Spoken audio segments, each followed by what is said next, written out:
Buonasera. Io vorrei dire una cosa molto personale che però non per raccontare cose personali, ma a servizio delle cose, e a servizio della cosa che stiamo facendo, della conversazione e anche come omaggio forse a Georgi Gospodinov.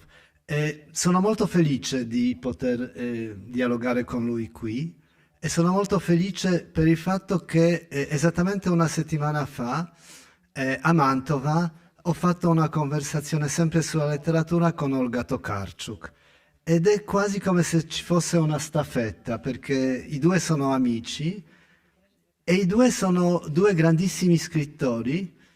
Gospodinov ha avuto per ora solo un premio Angelus in Polonia, lo Strega europeo e il Booker Prize, non ancora il Nobel, ma insomma si può sempre sperare.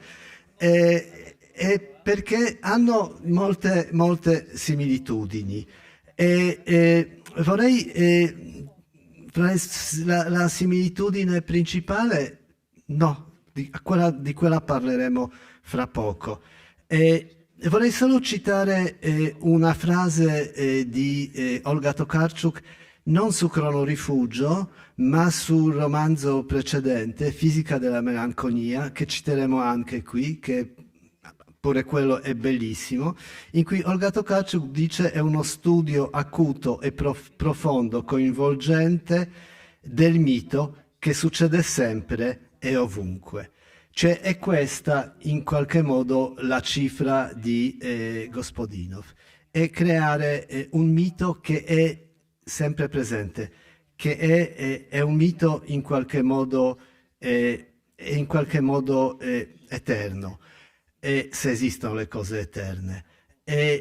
Altra cosa che vorrei dire su questo è che c'è questa bella espressione di Olga Tokarczuk, il narratore tenero, no? Lei l'ha usata nel discorso quando ha ricevuto il Nobel a Stoccolma, no? C'è l'epoca del narratore tenero o ci vuole il narratore tenero, cioè il narratore empatico, il narratore, vabbè, tenero appunto, e credo che Georgi Gospodinov è esattamente quello, è un narratore tenero, è un narratore che ha la tenerezza quando parla, quando ha una voce che trasmette empatia e tenerezza. No? Poi Fisica della melanconia è tutta sull'empatia.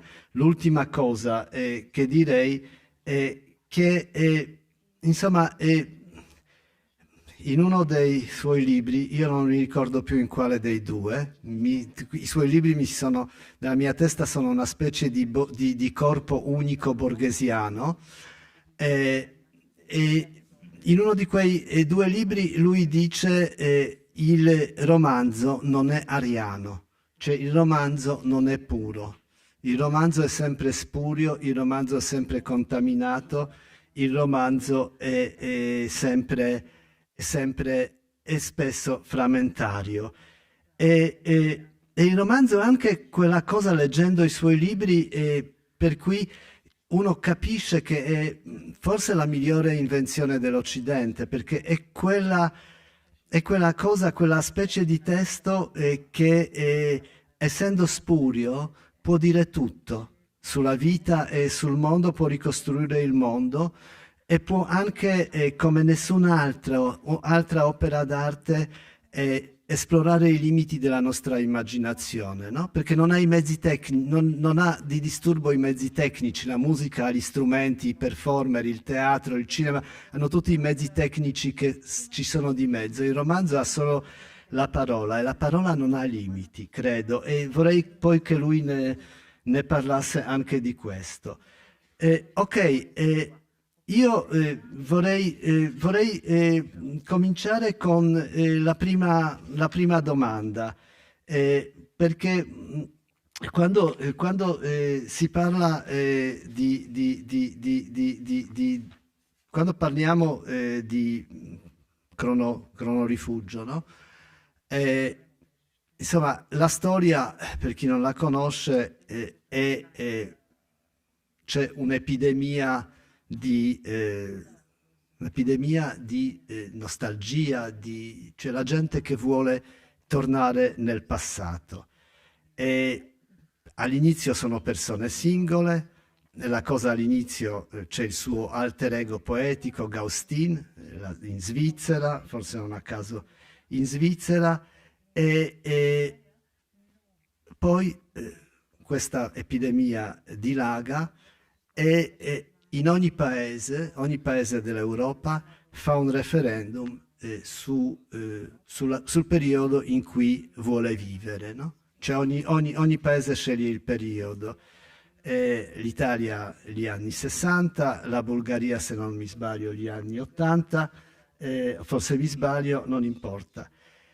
Allora, la mia domanda è quella, non è direttamente sul libro, ma questa idea che il tempo è assolutamente relativo, che non esiste un solo tempo, che esistono molti tempi in contemporanea, se ha un po' a che fare con il fatto che che in Europa centrale e nei Balcani sono sempre esistiti in contemporanea nelle stesse città vari tempi.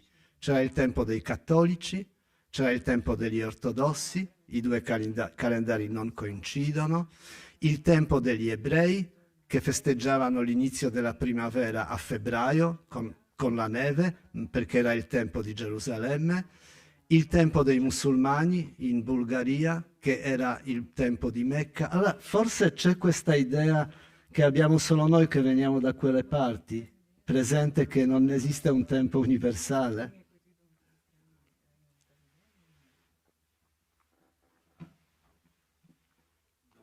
Първо, благодаря за поканата да съм тук и се радвам, че вие сте тук в 4 след обед, в неделя. Това е наистина прекрасно. Salve a tutti, buonasera e grazie per l'invito e grazie a voi per essere qui alle 4 del pomeriggio. Аз много обичам следобедите и може би ще стане дума по-нататък в разговора за следобедите, ако Владек ме попита. Io amo molto i pomeriggi, quindi e forse magari avremo anche l'occasione di parlarne se Vodek me lo chiede, mi fa qualche domanda sul pomeriggio, vi spiegherò. Да, имам една теория от днес, от преди няколко часа, че ако всяка dържава я разпределим по циферблата на едно денонощие, знам къде бих поставил Швейцария. E c'è una teoria, diciamo, che è venuta fuori qualche ora fa durante un'intervista, e cioè che se dovessi posizionare ogni paese nelle 24 ore di un giorno, saprei benissimo dove mettere la Svizzera. Но за това после.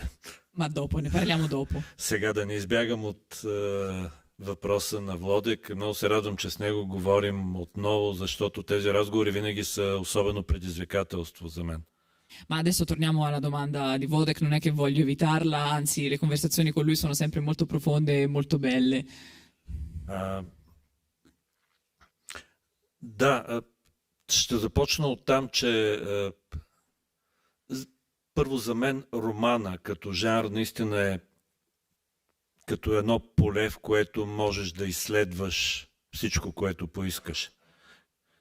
Innanzitutto vorrei partire dal fatto che per me, come concepisco il romanzo è come un campo, uno spazio dove mi sento libero di sperimentare qualsiasi cosa mi venga in mente. Аз обичам тази свобода на европейския роман, който си позволява да разсъждава вътре в романа, да ползва есето.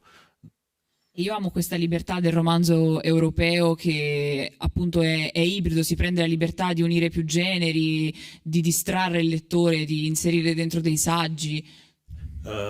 По това си приличаме и с Олга Токарчук. Милан Кундер много обичаше да прави това. E in questo appunto ci assomigliamo con Olga Tokarczuk, e anche Milan Kundera faceva queste cose nelle sue opere. Защото всъщност в моите романи не се интересувам от това кой е убиеца. Няма да научите кой е убиеца накрая.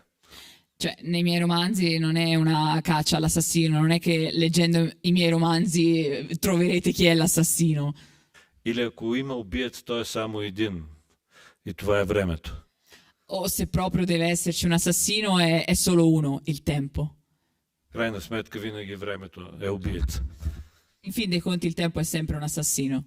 И тук ще свърна към въпроса за времето и различните времена около нас, в които живеем. E adesso appunto torno alla domanda sui vari tempi che ci sono nei paesi intorno a noi.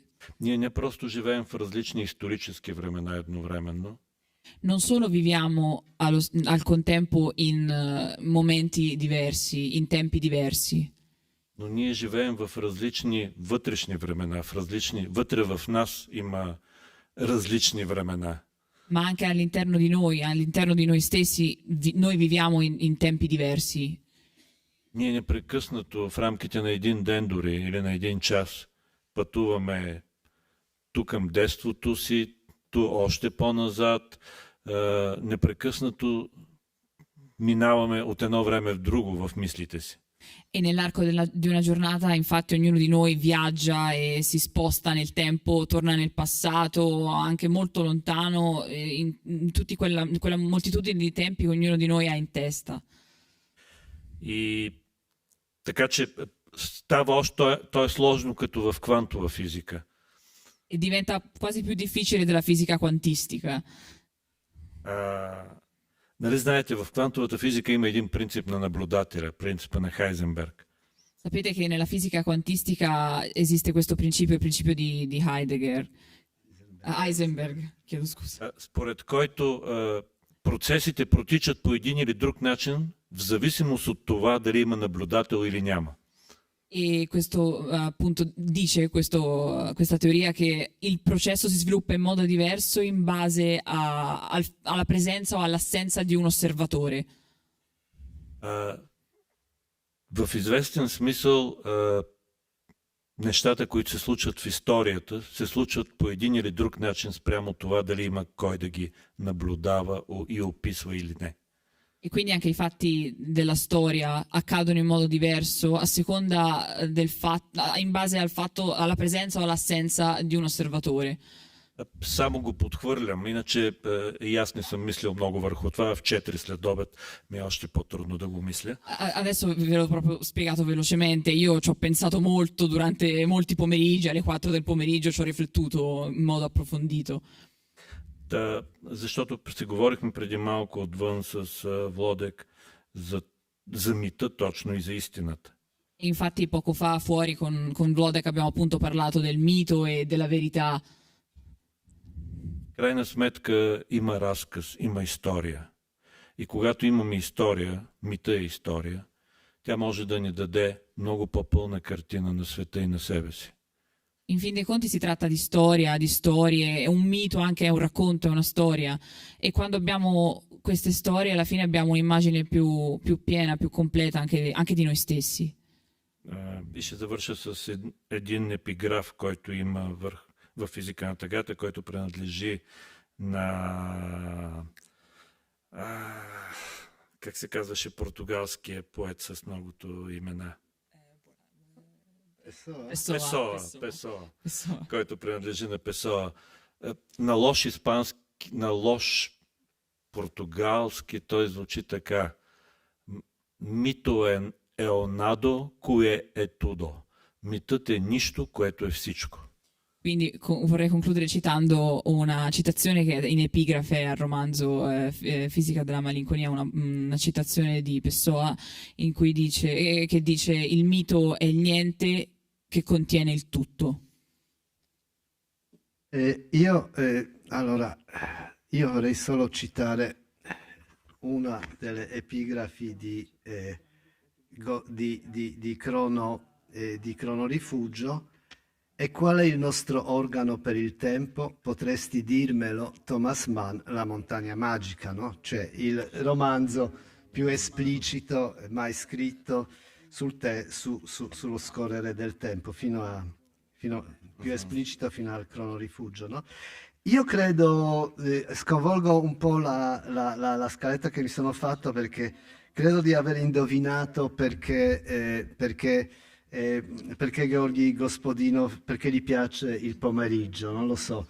Allora, guarda, che c'è una sua, c'è il volume delle sue poesie, perché lui è anche un poeta, lettere a Gaustin e altre poesie, a cura di Giuseppe Dell'Agata, che è anche il traduttore delle altre sue opere. Sono bellissime queste poesie, sono veramente di una rara bellezza. E c'è una che, guarda caso, è intitolata Geografia delle 24 ore. La mattina è sempre Inghilterra, nebbia e vapore di cavalli, la lattaia e i giornali del mattino. A pranzo è l'Italia, impigliata negli spaghetti, vino della Toscana, pomeriggio si stiracchia il Portogallo, sbadiglia all'ombra la Spagna ed è subito sera dovunque. Ho indovinato? Guarda che non ci siamo coordinati su questa cosa. Точно така. Всъщност, Швейцария няма тук, в това стихотворение, но Швейцария è някъде към 3:30 след обед. Sì, sì, è proprio così, anche se in realtà in questa poesia non c'è la Svizzera, ma la Svizzera è proprio lì, verso le 3, 3 e mezza del pomeriggio. Впрочем, това е много хубаво време, 3 след обед. Ще ви кажа аз защо го харесвам. Първо, защото това е нещо като ничие време, като дупка във времето.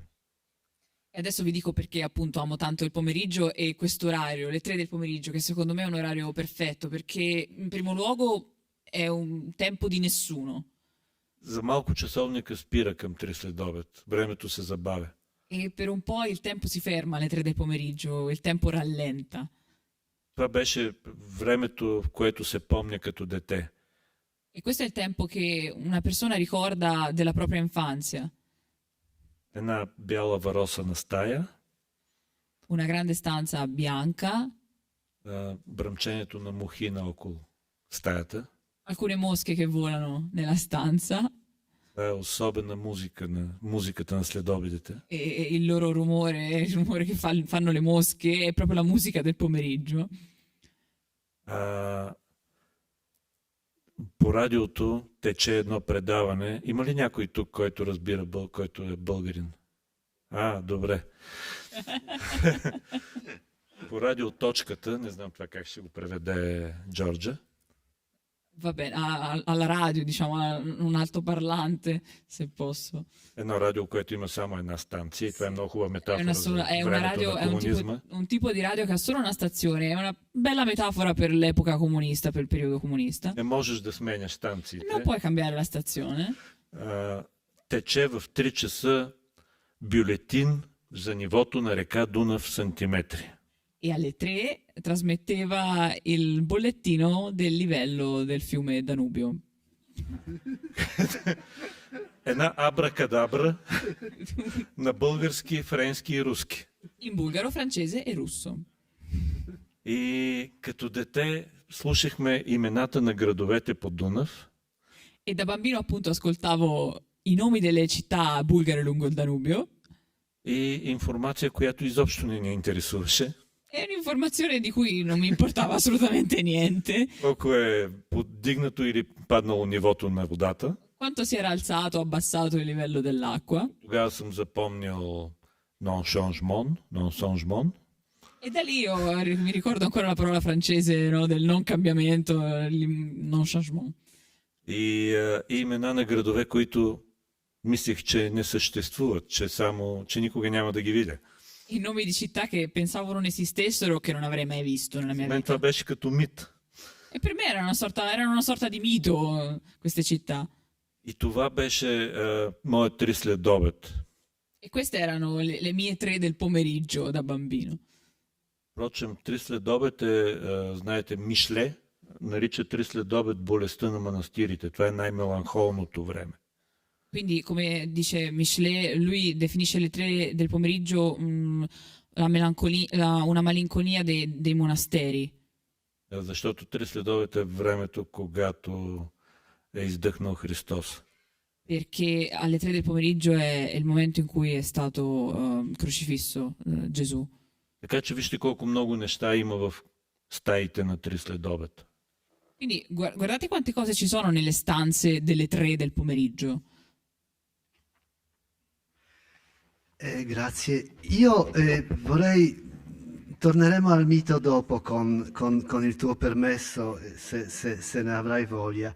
Io vorrei un pochino andare avanti su questa storia che trovo molto importante, sia dal punto di vista letterario che anche etico, se si può parlare dell'etica della letteratura, forse si può, è quella della narrazione non lineare, no?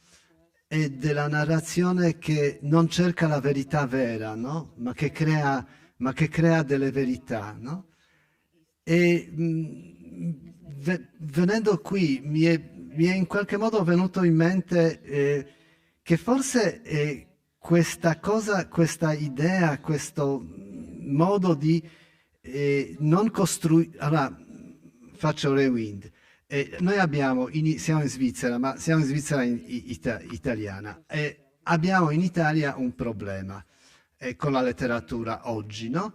Che molti libri sono scritti come se fossero appunto un giallo, anche se non sono il giallo, no? Cioè c'è la trama. Nelle scuole di scrittura insegnano a costruire la trama e non insegnano quello che è l'immaginazione. Ma se uno pensa al mondo in termini della trama, è condannato a non capire il mondo, perché è condannato a non capire la contingenza,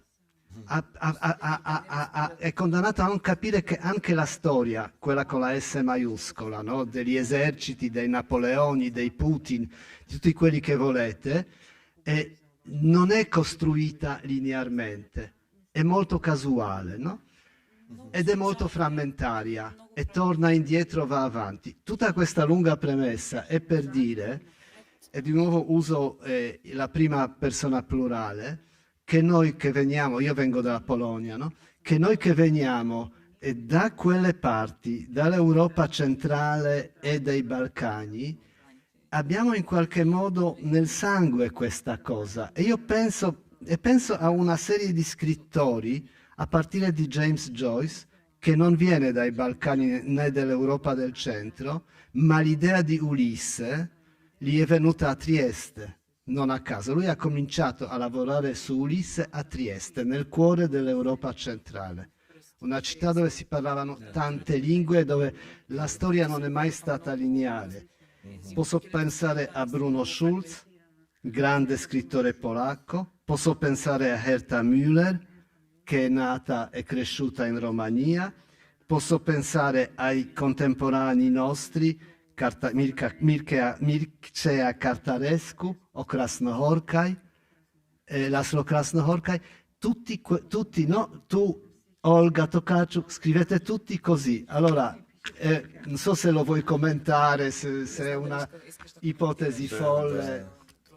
Да.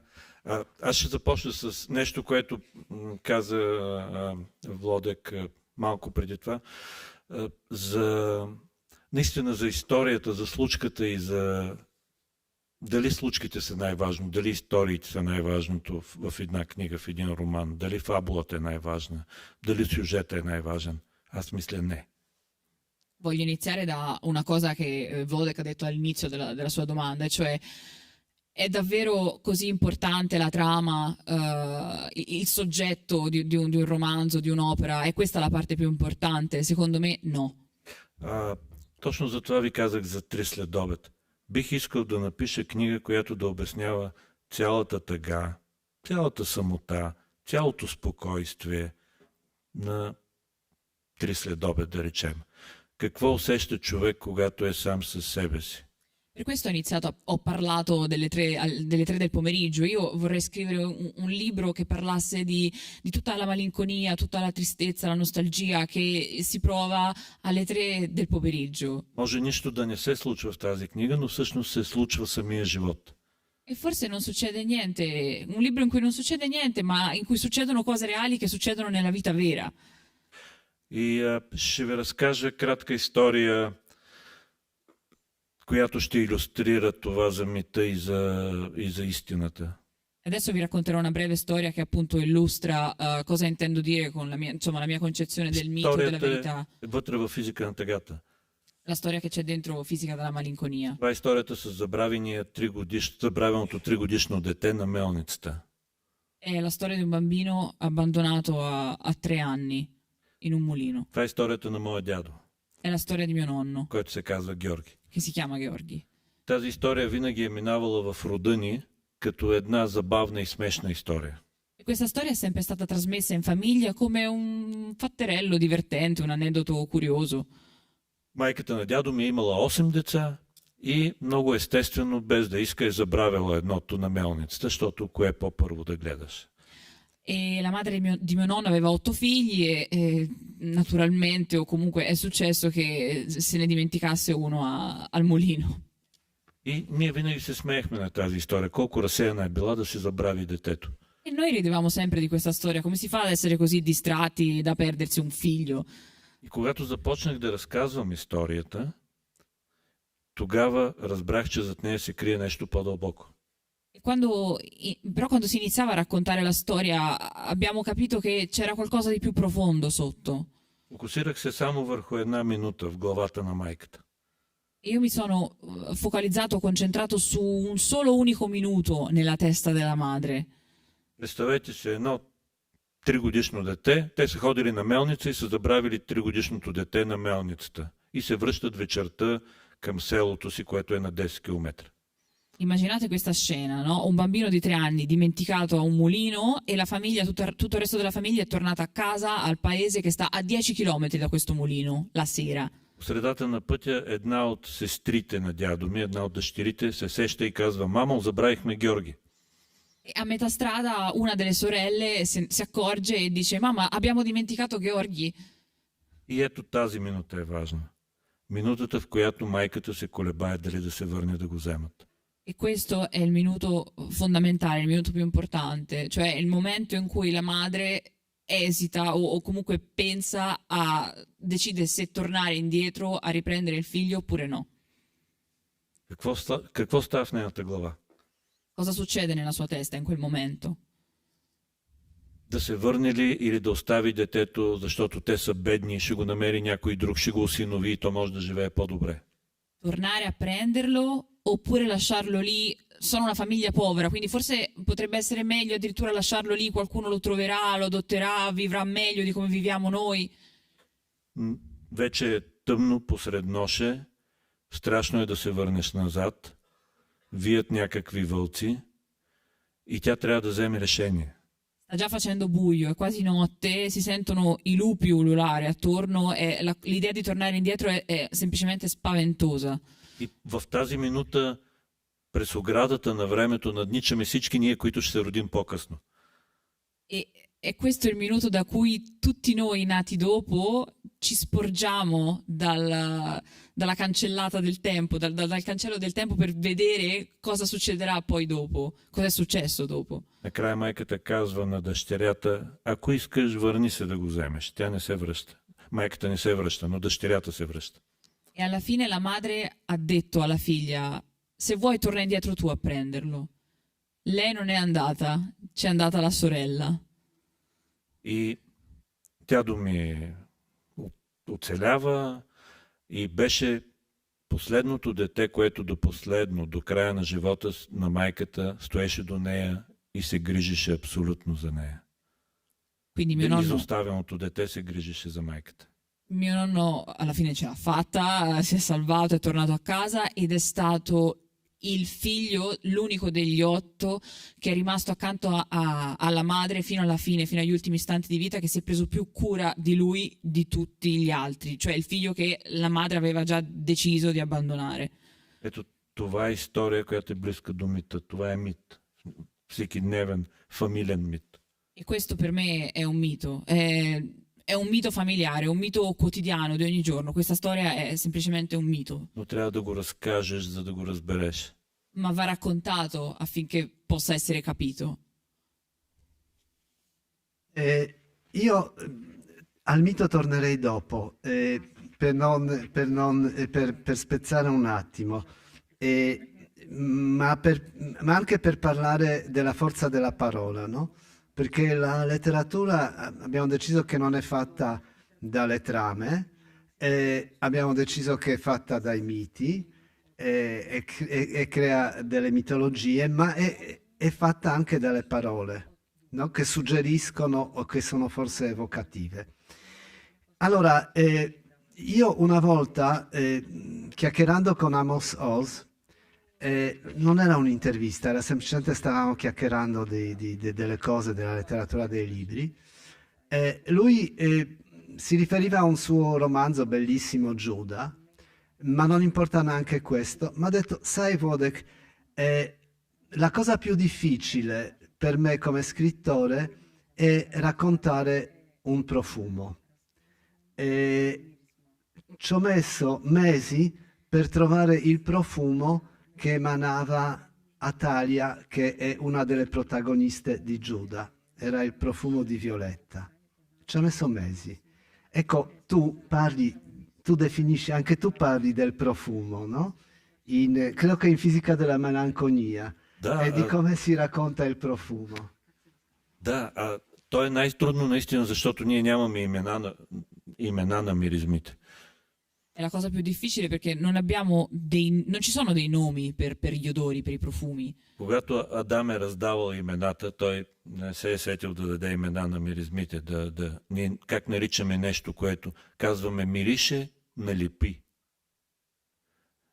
Или мирише на развалено яйце. Non ci è stata data una possibilità di descrivere nel dettaglio gli odori, no? Noi quando dobbiamo descrivere un odore diciamo sempre odora di questo o di quello, odora di uovo marcio oppure di tiglio. Винаги прехвърляме към някакъв друг обект. Самата няма собствено име миризмата. Cioè, facciamo sempre dei riferimenti a qualcosa, a un qualcosa di concreto che ci fa appunto ricordare l'odore di cui stiamo parlando. Non c'è una vera e propria denominazione. Във времеобежище става дума много за имена, защото това е книга за изгубването на паметта. In Crono Rifugio si parla molto di profumi, perché si tratta appunto di un libro sulla perdita della memoria. А се оказва, че две неща остават до последно в паметта на човека и събуждат паметта на човека. Това са миризмите и музикалните структури. È venuto fuori che le cose che rimangono più impresse nella mente delle persone, anche nella mente delle persone che appunto stanno perdendo la memoria, sono due: le musiche, le melodie e gli odori. За мен, например, миризмата на печени чушки след обед е нещо, което веднага ме транспортира в определено десетилетие или в собственото ми детство. Per esempio, per me l'odore dei peperoni arrosto nel pomeriggio è una cosa che mi catapulta immediatamente in un decennio ben preciso, in un momento ben preciso della mia vita. Това, когато прави клиниката за минало Гаустин наема разказвача да събира и описва миризми. E per questo Gaustin, quando decide di creare queste cliniche del passato, assume anche degli scrittori che possano descrivere determinati odori. И другото, което в романа има много, защото събужда памет, са музикални произведения от различни времена. E un'altra cosa che funziona molto e che c'è nel romanzo, appunto, per risvegliare la memoria sono dei determinati motivi musicali, delle determinate melodie. От сарабандата на Хендел, Dalla sarabanda di Handel до вечните ягодови поля на Битълс. a alcuni brani dei Beatles. И всичко това, което отключва спомени у нас. E tutto ciò che appunto riesce a sbloccare dei ricordi nella nostra mente. Но за миризмите, да, Много трудно се описват, но съдържат много памет, отключват много памет. E quindi sì, gli odori è difficilissimo descriverli, ma contengono tantissima memoria, tantissimi ricordi. Ma forse gli odori sono anche, insisto su questa cosa perché così forse riusciamo anche a parlare della nostalgia, cioè può essere introduttiva la nostalgia. Di nuovo parlo di fatti personali, ma di nuovo a servizio, no? Allora, un giorno arrivo sul Mar Baltico con mia moglie che è italiana, fiorentina, ed era la prima volta che era sul Baltico, e ho sentito il profumo, ma fortissimo, il profumo della mia infanzia, che ricordavo dell'infanzia. Era la prima volta che mi capitava. E le dico, senti questo profumo meraviglioso? E lei dice, no, non c'è nessun profumo, non sento nessun profumo, no? Così come un esule quando arriva nella città da cui proviene si sente immediatamente a casa, cioè io esco dall'aereo a Varsavia e mi sento a casa. Allora, di nuovo, tu l'hai già detto che nei profumi c'è qualcosa di irrazionale, soggettivo. Allora, è nella nostalgia? Perché i profumi sono molto... L'ho detto tutto questo per dire che forse la nostalgia più che sui libri che si è letto o sulle scene di scuola, di scuola eccetera, eccetera, si basa proprio sui profumi e sui suoni. Ma per te la nostalgia cos'è? Perché i tuoi libri parlano in continuazione di nostalgia, no? Che forse è molto pericolosa la nostalgia, aggiungo, però vabbè, ne parliamo con calma. Тъгата, в физика на тъгата става дума за това, че тъгата има газообразно състояние, че тя е като миризма, че тя се изпарява лесно, летлива е.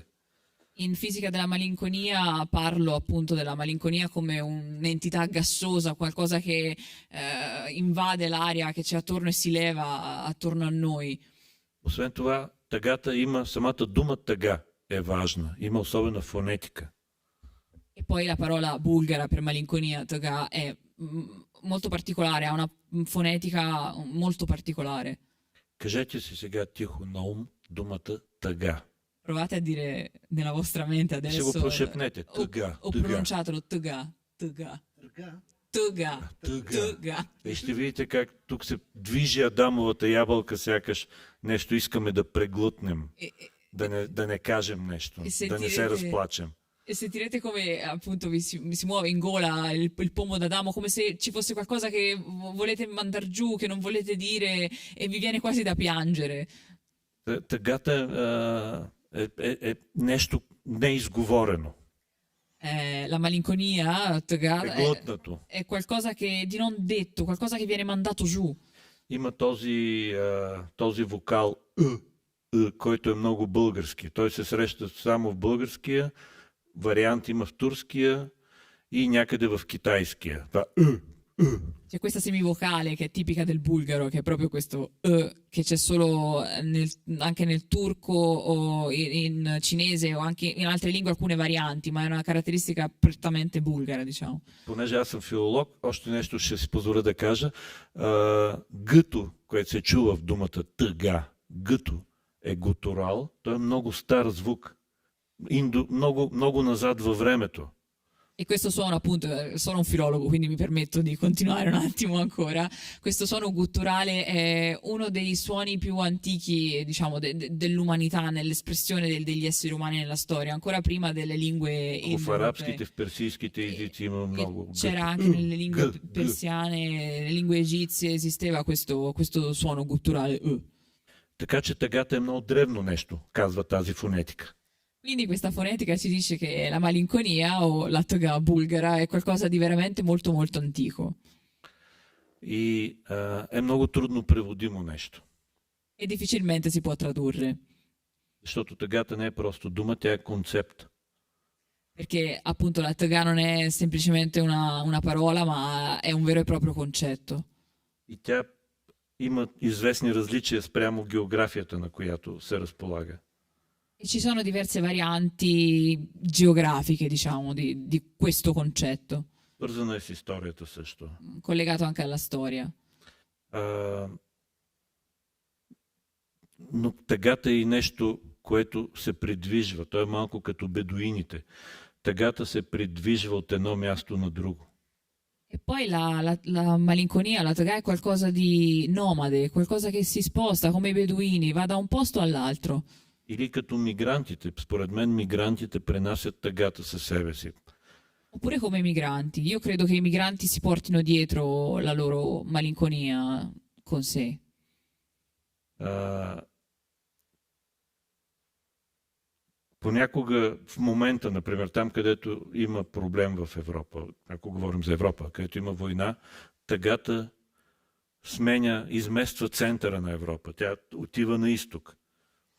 Per esempio, in momenti critici della storia dell'Europa, se parliamo dell'Europa, per esempio, in questo momento con la guerra, io ritengo che la malinconia abbia proprio il potere di spostare il fulcro, il centro dell'Europa, muovendosi appunto verso questi posti, luoghi, punti di crisi.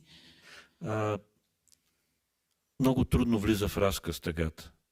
È difficile fare entrare la malinconia in un Има racconto. едно изречение в физика на тъгата, което се говори за поколението на моите родители. C'è una frase in fisica della malinconia in cui si parla della generazione dei miei genitori И на техните родители. e dei loro genitori. Ние никога не сме говорили за тъгата в семейен кръг. Non abbiamo mai parlato di malinconia nella nostra cerchia familiare, nel nostro ambito familiare. Но от тази тъга и от мълчанието си майките ни правеха много хубави баници. Ma questa malinconia, diciamo, dal tacere questa malinconia, le nostre madri, nonne, insomma, preparavano delle grandi banizze, che è un prodotto tipico, diciamo, bulgaro, una sorta di pita ripiena. И да, ял съм от тези баници. E io ne ho mangiate tantissime. Beh, c'è un racconto, io ormai sono completamente fuori dalla mia scaletta, ma, vabbè, ma forse va bene lo stesso. E poi è come nei romanzi di Georgi Gospodinov. E, no, c'è un formidabile racconto che per me è una, veramente, è quasi, non so come dire, la malinconia è tutta lì, in uno dei tuoi racconti, il racconto su Giulietta. Giulietta che scrive ad Alain Delon, no?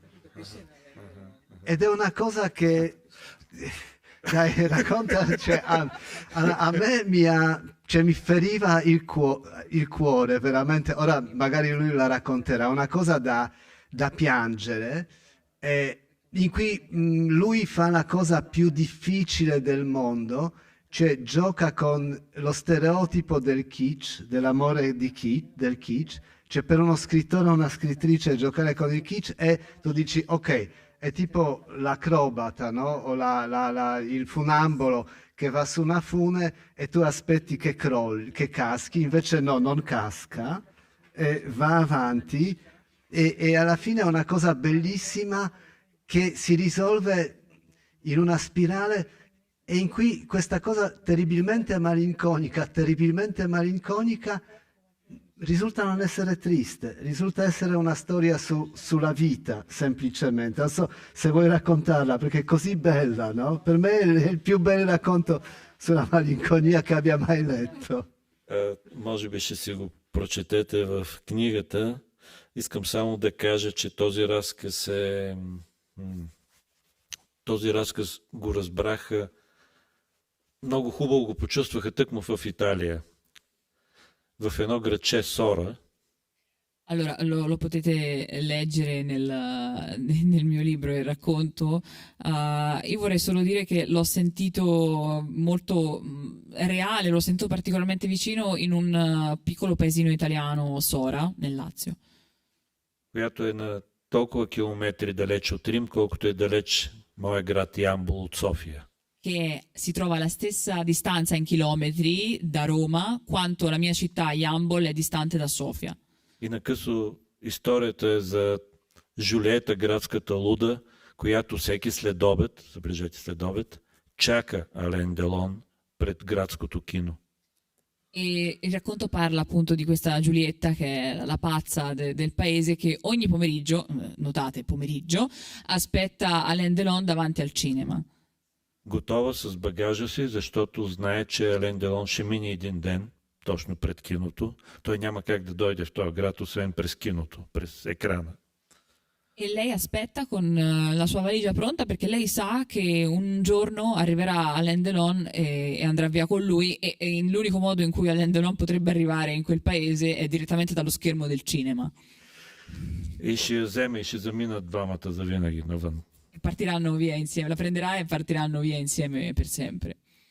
И един път градските шегобийци са и написали писмо от името на Ален Делон, на чист български, разбира се. E addirittura una volta praticamente alcuni diciamo compaesani che si volevano prendere gioco di lei hanno scritto una lettera in bulgaro da parte di Alain Delon. И аз или героя трябваше да го прочете. E doveva leggerla appunto questa lettera. Разказвача. Il narratore doveva leggere questa lettera. И това няма да разказвам нататък, но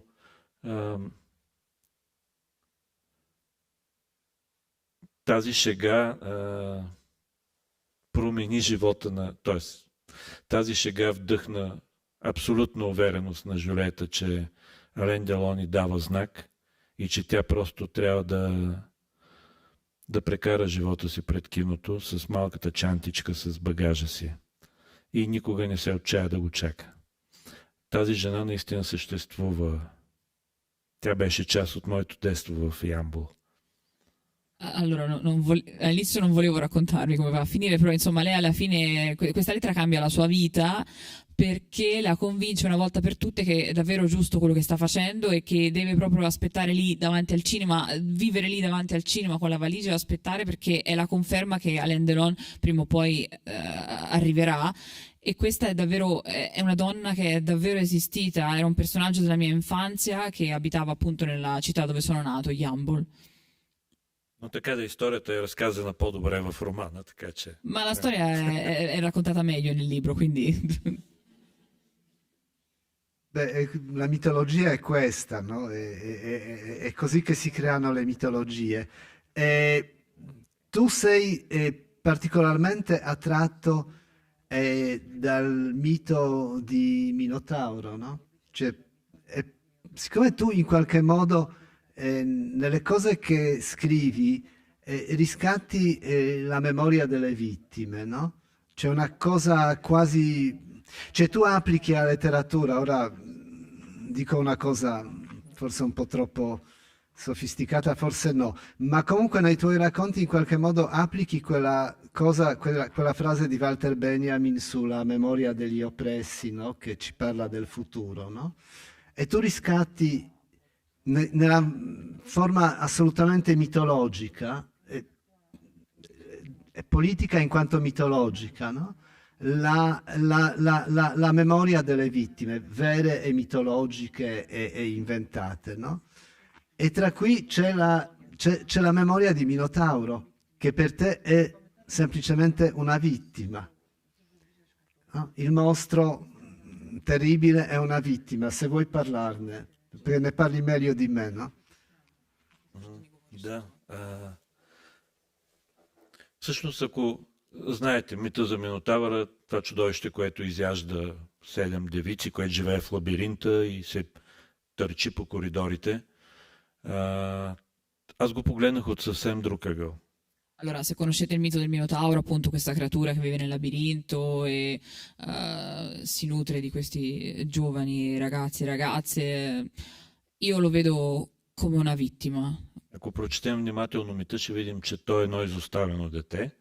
Майка му и баща му го изоставят, Минос и Пасифая, и го заключват в лабиринта или в мазето на двореца, на дома си. Se si legge attentamente il mito, si vede chiaramente che lui è un bambino abbandonato, è stato abbandonato dai suoi genitori che l'hanno rinchiuso appunto in un labirinto.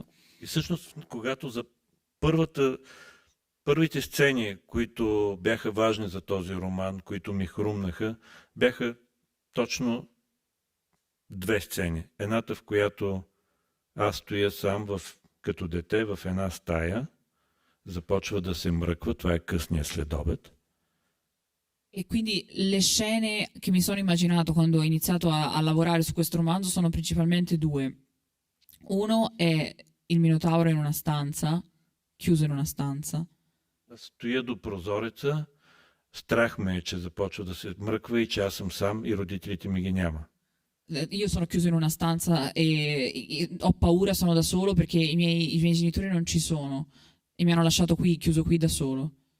На 6 съм и започвам да мисля, че са ме изоставили и никога няма да се върнат. E io ho 6 anni e inizio a pensare che i miei genitori mi abbiano abbandonato per davvero e non torneranno mai più. Това е една всекидневна сцена, която много от хора от моето поколение са изпитвали.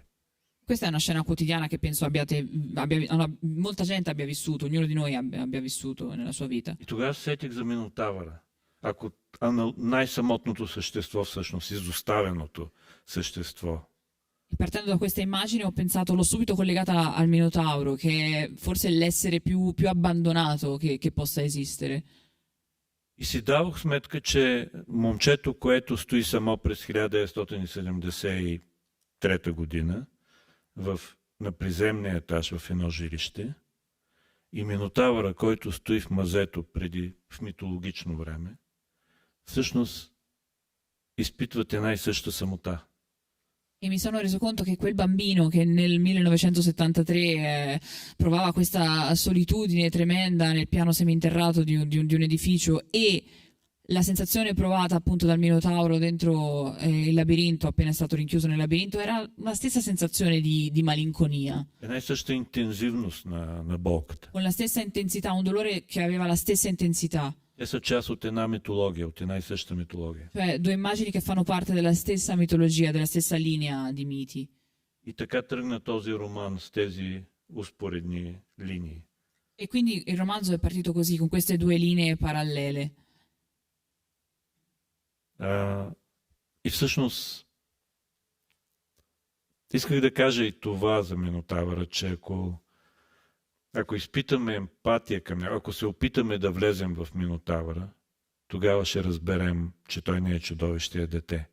И че в чудовище са го превърнали разказвачите на митове пак.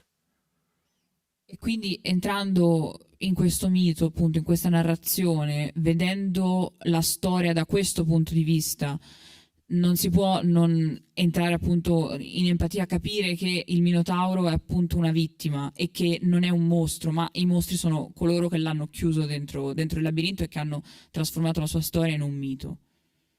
И си спомних, че по наше време беше нещо нормално, или в много семейства се практикуваше, когато детето не слуша, да го заключат в мазето, пребурканите с компот и лютеница в тъмното.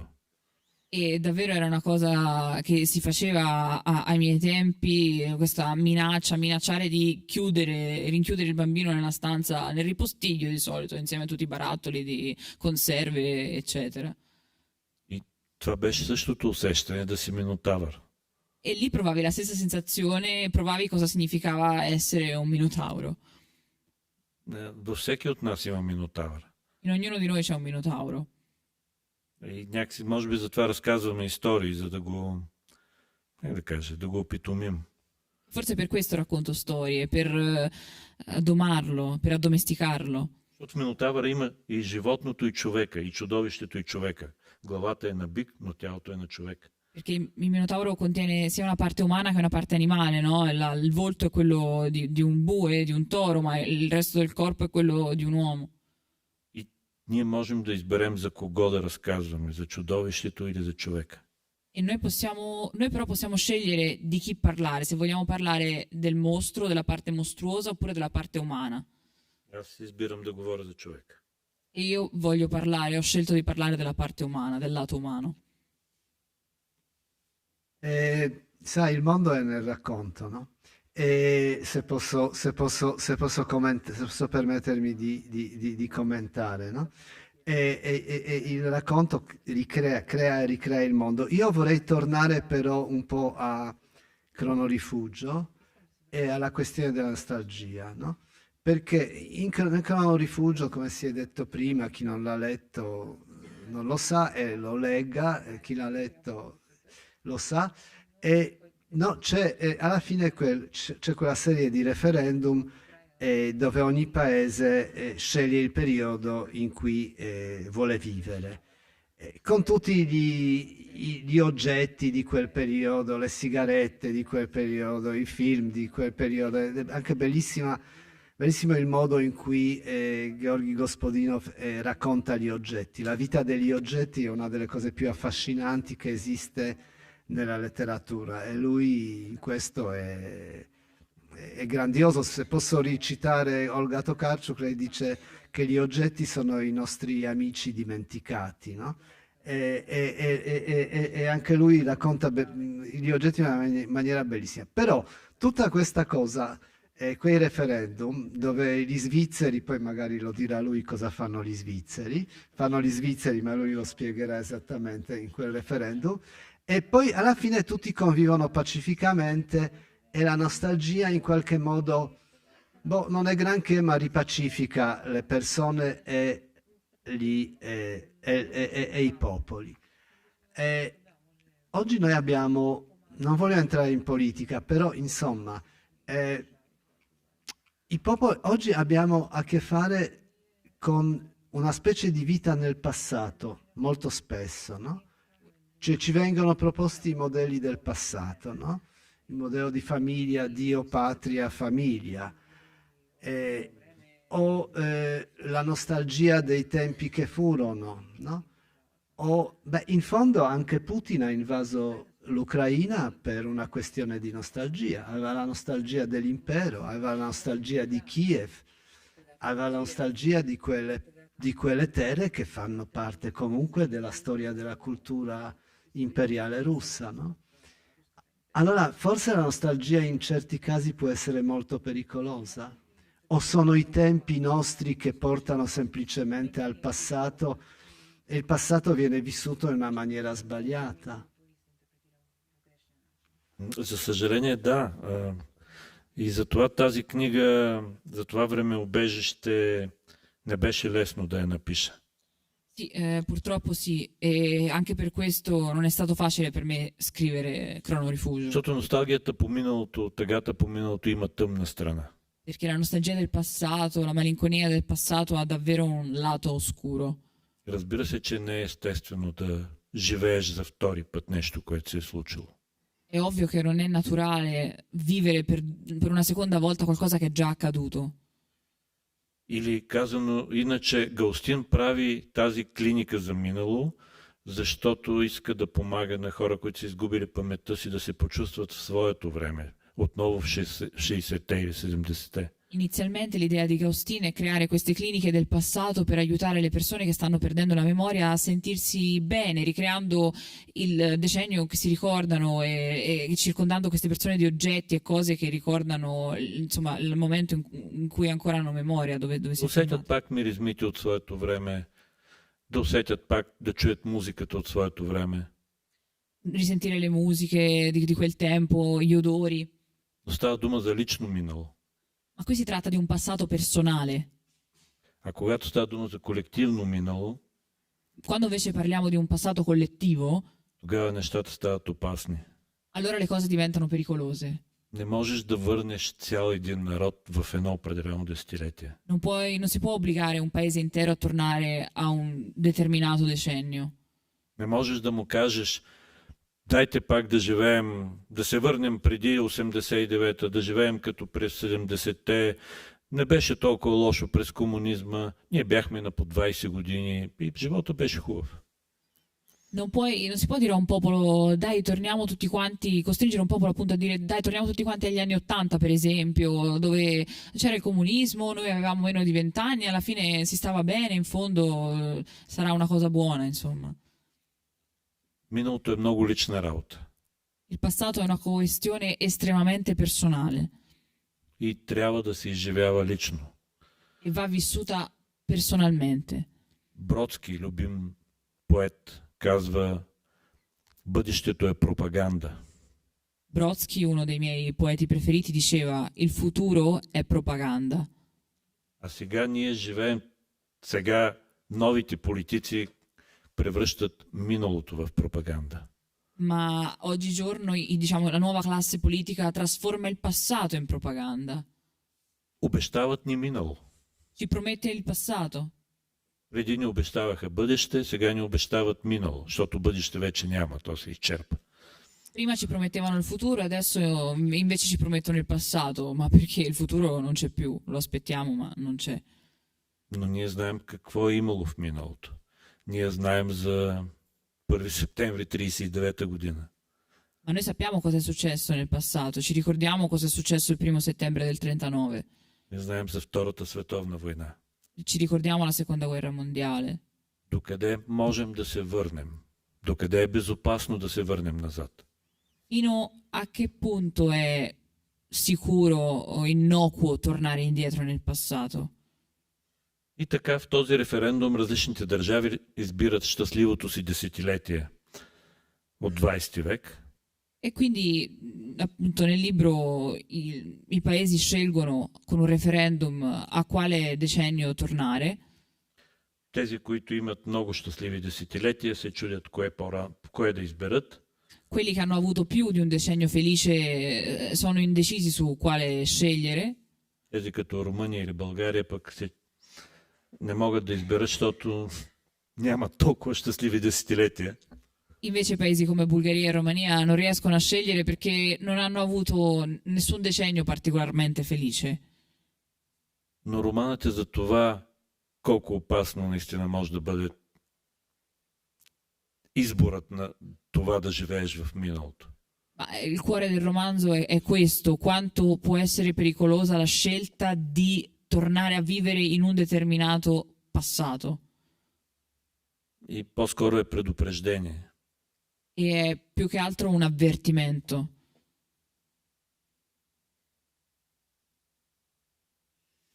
Allora, io ho un'altra domanda, poi passerei brevemente la parola al pubblico.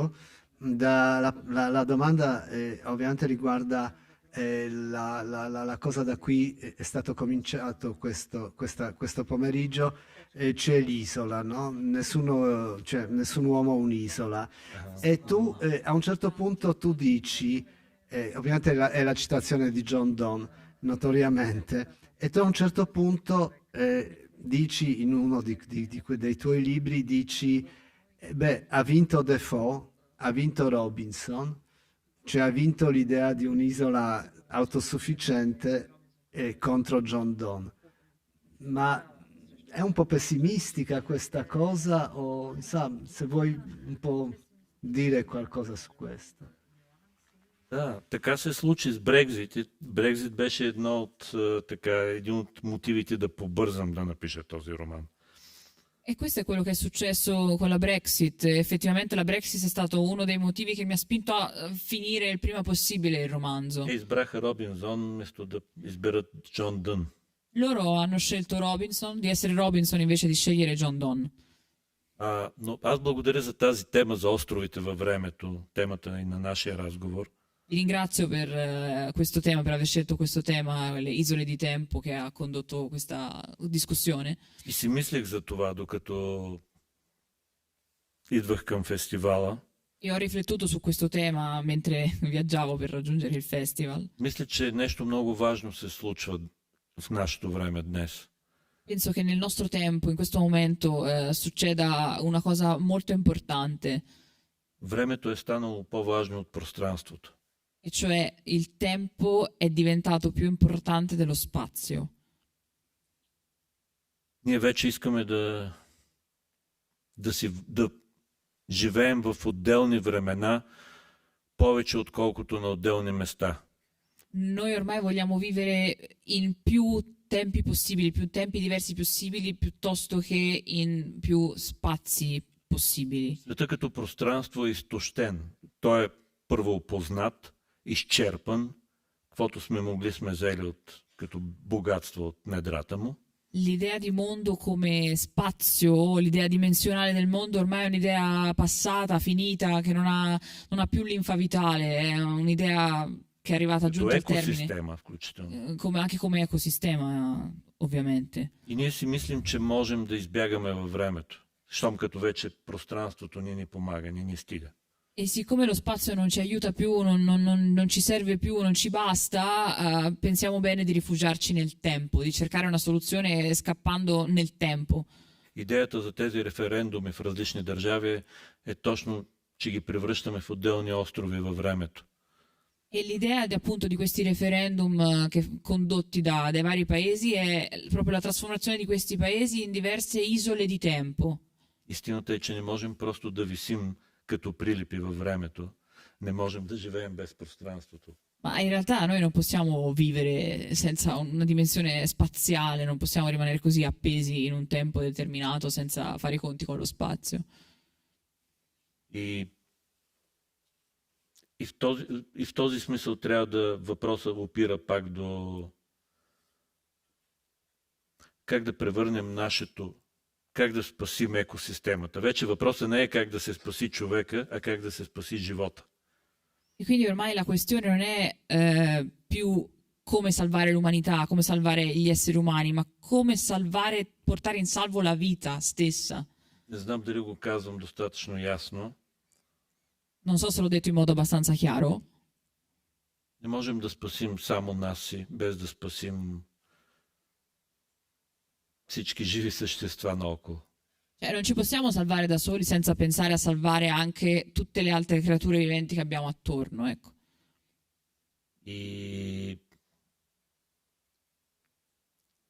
И това е единствения начин всъщност да се спасим, ако спасим света около себе си. В момента залога е там, залога е за това.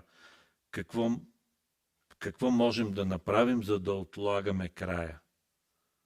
E quindi la sfida che ci aspetta, insomma, la scommessa che dobbiamo vincere è questa: come ritardare la fine possibilmente, come cercare appunto di salvarci o di ritardare il più possibile la fine. Островите са невъзможни. Le isole non sono possibili. И затова физика на тъгата започва с тази фраза ключова: аз ме, io siamo. E per questo la fisica della malinconia inizia con questa frase chiave che è appunto io siamo. Grazie. Io niente, se ci sono domande, commenti, annotazioni, contestazioni, critiche, a voi la parola. C'è una mano. Sì, sì, sì.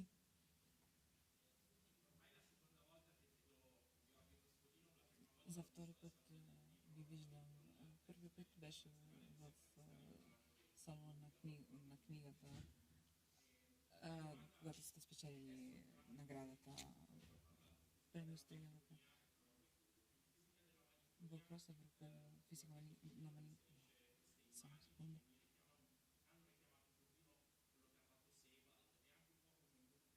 В физика на тегата има някакви въпроси, които препращат към Себалд.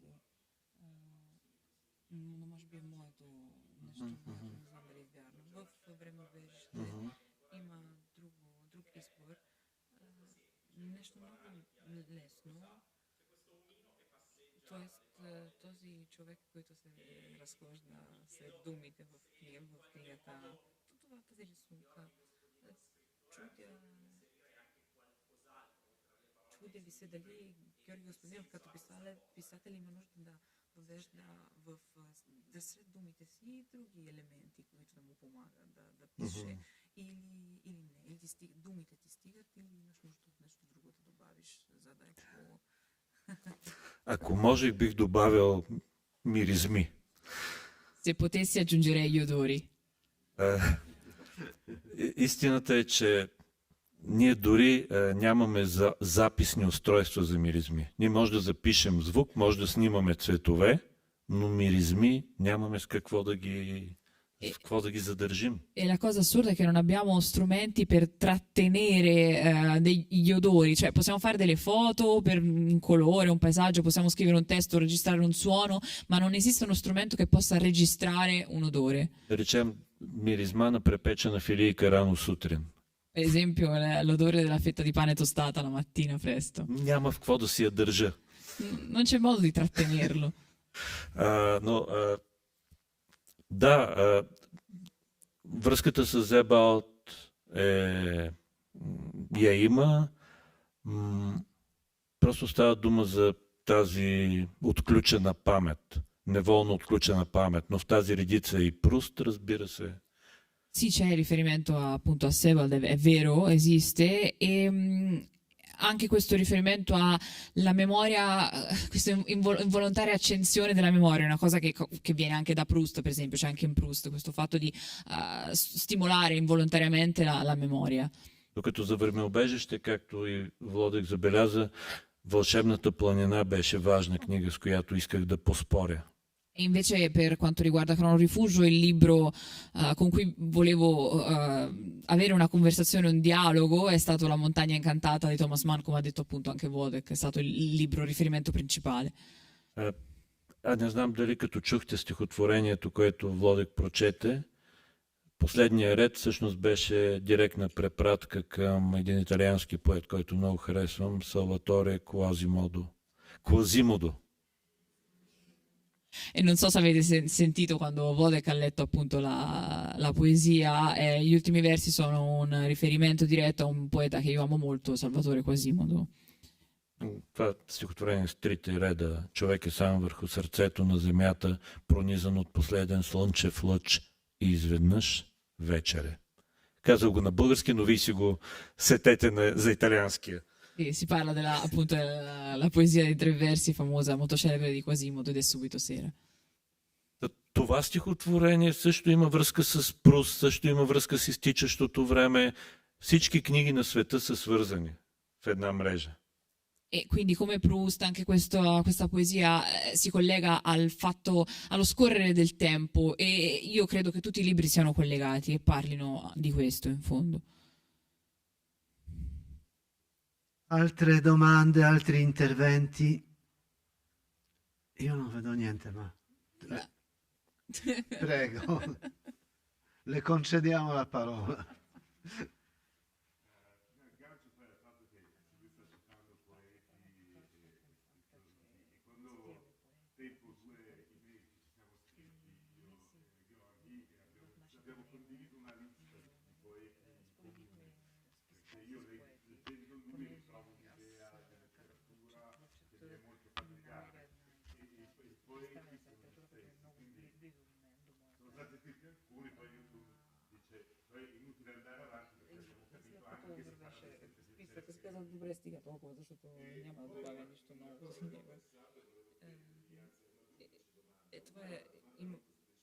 Имам два въпроса. Първото е дали в идеята на клиника в Цюрих, където всяка част е различно десетиление, има ли препратка към тази стихотворение на Ларкин, The Old Fools? Което е? Кои са дните, в какво ще живеем? Larkin. Il titolo della poesia? The Old Fools. Ами аз цитирам Ларкин в епиграфа на книгата. Ако не са È nell'epigrafe la poesia, sì. Sì. Ако не са дните, в какво ще живеем, онова I стихотворение. giorni in cui vivremo, sì. Да. È nell'epigrafe. Да, абсолютно, да. Spesso. Sì, sì. Тези, които бих искал да са тук, но са другаде. Sì. Poi in generale invece quanto, visto che tu sei sia poeta che romanziere, che se le due cose quanto si compenetrano, quanto la poesia, non solo la tua, ma anche quella degli altri, ha un effetto sulla prosa, quando scrivi romanzi, e anche viceversa.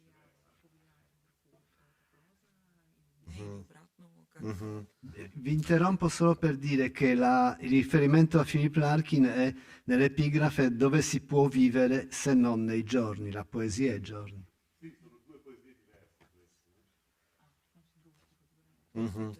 Да. Аз мисля, че Поезията и прозата са двете страни на едно и също нещо. Много ми е трудно да ги разделя. Allora, io ritengo che la prosa e la poesia siano due facce della stessa moneta e per me è molto difficile separarle. Мисля себе си по-скоро като за поет, който наистина контрабандира поезия в прозата. E io mi ritengo un poeta che passa di contrabbando la poesia, la fa passare di contrabbando nei suoi scritti in prosa. Но в началото беше поезията и тя ми е дала най-важните инструменти. All'inizio io scrivevo poesia, ho scritto poesia, ho iniziato con la poesia e mi ha dato gli strumenti più importanti per poi andare avanti nei miei lavori. Това е истинската работилница. Questo è il vero e proprio laboratorio. И можем да прочетем едно стихотворение, така, за да завършим този фестивал с поезия. Нека да го завършим с стихотворение. E perché non leggere una poesia così, quella che vuole, Infatti, Прочета на български първо. per finire così il festival con No, la lui la poesia? legge Sì, in ha detto la bulgaro. leggo io in bulgaro prima Perfetto. però e poi... Allora, leggi tu prima in bulgaro o prima ha io? detto sì. Prima tu in bulgaro. Allora, è questa qui. Questa. Che la trovo bellissima. Trovo bellissima. Това стихотворение е написано в Швейцария. Questa è una poesia che ho scritto in Svizzera Не знаех, че Владък ще избере него. e non lo sapevo che Vlodek avrebbe scelto Той не questa. знае, че е написано тук. Lui non lo sa che è stata scritta in Svizzera, В манастира в Цук, където прекарах доста време. nel monastero a Zuk, dove ho passato abbastanza tempo. Происшествие в градината. Старата монахиня плеви картофи, поглежда нагоре и се прекръства бързо и смазва с крак колорадския бръмбър. Бог благосклонно се крие зад облак. Allora, non ci siamo messi d'accordo veramente, giuro. Avvenimento nell'orto. Una vecchia monaca sarchia le patate, guarda in alto, si fa la croce in fretta e schiaccia col piede uno scarabeo del Colorado. Dio benevolmente si nasconde dietro una nuvola.